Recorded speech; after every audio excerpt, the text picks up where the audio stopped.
Hello all, my name is George Robert Twelves Hewes. I'm a 33-year-old shoemaker here in New York. I'm here today to fight for our rights, the people's rights, to be able to form and act in mobs, for this is our voice. This is the only way to get across to them, that being with violence. The courts being closed has helped us greatly in this time, and I pledge that we keep them closed so we can defend the liberty and security for the good of the people. The people are the mob. The ways in which we express our anger and frustration with British forces and the Loyalists is through the mobs. And no matter how much we destroy, who we target, it will never be enough for us. Why? Because we have never had a voice of our own. And we believe that this is the only way to be heard and get our point across. When we destroy properties, fight with British soldiers, British officials, the Loyalists, it is us acting in defense for the good of the people.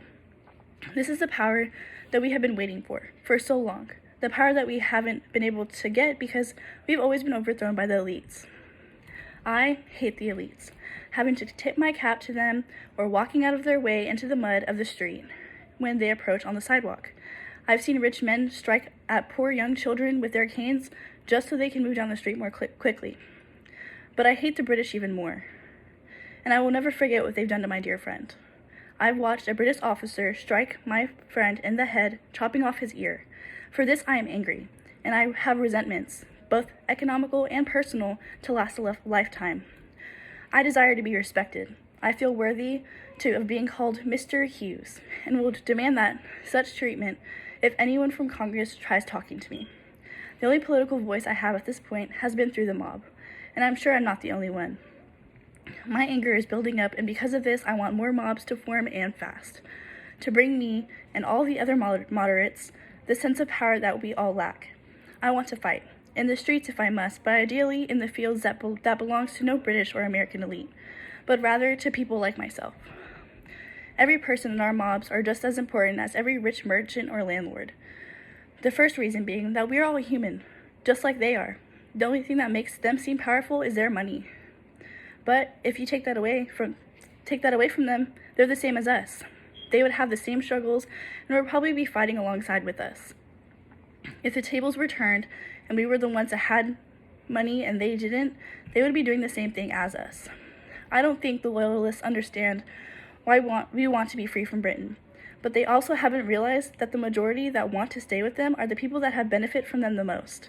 The Loyalists that want to stay are the ones that have been better off this whole time, the ones with money, the ones that have land, that have respect from others, whereas us moderates have not benefited from British at all. I understand that we get imported goods from them, but we can form alliances on our own with other countries if we need to. When listening to Robert Murray's speech, he made a lot of good points. When I asked if he wanted to be under British rule forever, or if he thought we could possibly prosper if they were holding us back, he said, "They shall help us prosper in trade. We live our own lives along with British. They do not stand on us holding us down. We thrive along them. When they do, we are alongside them. Our expansion is of theirs too. Like motherhood to their kin, they provide for us and show us the ways through the ups and downs. But if you put that into perspective, just like mothers kin to their children, Britain has kin to us. They have shown us their ways and have helped us grow and prosper. But there comes a certain time when children break free from their nest and go to do their own thing.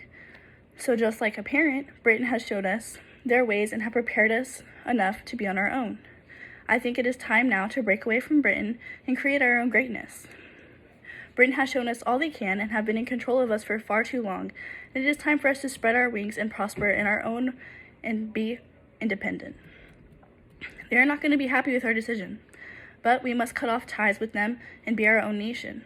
Locke's principled arguments of this right of the resistance can help prepare us for this journey. I've learned a lot of Locke's theories and can understand and interpret them all.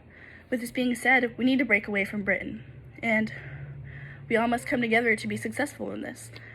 And if the people decide to rule against us, the mobs will come for you. And yes, that is a threat. At this point in time, everything should be taken in great seriousness, for we are not playing around, and we are not scared to take actions into our own hands.